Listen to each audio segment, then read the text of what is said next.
जयपुर में छाया कैबिनेट की तर्ज पर संपन्न हुई किसान संसद। 15 सितंबर अंतर्राष्ट्रीय लोकतंत्र दिवस पर संयुक्त किसान मोर्चा के आह्वान पर किसान संसद बिरला ऑडिटोरियम जयपुर में सफलतापूर्वक आयोजित हुई, जिसमें भारत के अनेक राज्यों से किसान एवं किसान प्रतिनिधियों ने भाग लिया। किसान संसद की कार्यवाही छाया मंत्रिमंडल की तर्ज पर चली और सरकार द्वारा पारित कृषि कानूनों पर विस्तृत चर्चा क्लॉज वाइज क्लॉज हुई और इन कानूनों की कमियां और काला क्या है इस पर विस्तृत चर्चा हुई। छाया मंत्रिमंडल के मंत्री गुरनाम सिंह चड्ढूनी, दर्शन पाल सिंह, रंजीत सिंह राजू ने चर्चाओं पर अपनी राय रखी। किसान संसद सुबह तय समय 11 बजे से कार्यवाही प्रारंभ होकर 6:30 बजे तक चली। संसद की अध्यक्षता हनुमान राम चौधरी व मंजीत सिंह राय ने की। शुरुआत किसान सांसदों द्वारा संकल्प लेकर राष्ट्रगान तथा शहीद किसानों को श्रद्धांजलि देकर की गई। संसद के प्रथम स्तर में 3 बिलों पर चर्चा शुरू हुई, जिसमें धारा 15 के तहत संतवीर सिंह ने कहा कि न्यायालयिका जाने और एसडीएम की भूमिका के बारे में धारा 17 के तहत महेंद्र पाटीदार ने कृषि राज्यों का विषय है और केंद्र सरकार को इस पर कानून बनाने का कोई अधिकार नहीं है।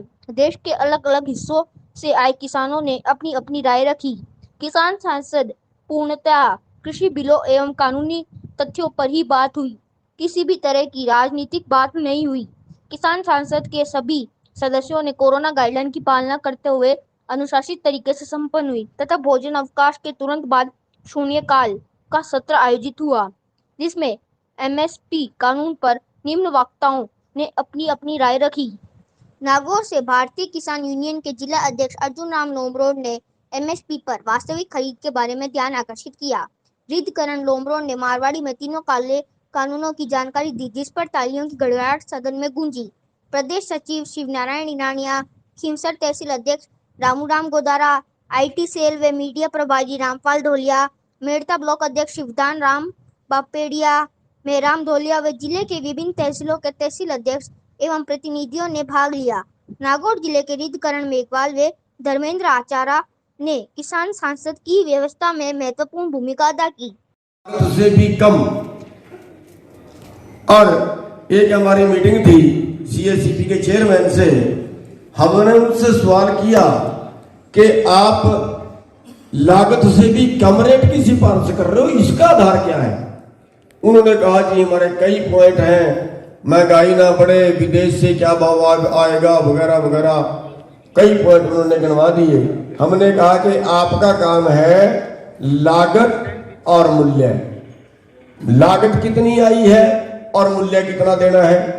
लेकिन आपने क्या कर दिया, आप तो ठेकेदार बन गए। आप सिफारिश करिए कि इतनी लागत आई है, मूल्य ये देना है, सेंट्रल गवर्नमेंट करे ना करे, तो अगला काम तो सेंट्रल गवर्नमेंट का है देना। खैर, अब कुल मिला के उससे अगली ये हुई कि हमारे प्रधानमंत्री जी कहते हैं एमएसपी है, एमएसपी रहेगा। अब जब हम सब लोगों की मीटिंग 13-14 लोग थे, उससे भी कम। और एक हमारी मीटिंग थी सीएससीपी के चेयरमैन से, हमने उनसे सवाल किया कि आप लागत से भी कम रेट की सिफारिश कर रहे हो, इसका आधार क्या है? उन्होंने कहा जी हमारे कई पॉइंट हैं, महंगाई ना बढ़े, विदेश से क्या भाव आएगा वगैरह वगैरह, कई पॉइंट उन्होंने गिनवा दिए। हमने कहा कि आपका काम है लागत और मूल्य, लागत कितनी आई है और मूल्य कितना देना है। लेकिन आपने क्या कर दिया, आप तो ठेकेदार बन गए। आप सिफारिश करिए कि इतनी लागत आई है, मूल्य ये देना है, सेंट्रल गवर्नमेंट करे ना करे, तो अगला काम तो सेंट्रल गवर्नमेंट का है देना। खैर, अब कुल मिला के उससे अगली ये हुई कि हमारे प्रधानमंत्री जी कहते हैं एमएसपी है, एमएसपी रहेगा। अब जब हम सब लोगों की मीटिंग 13-14 लोग थे,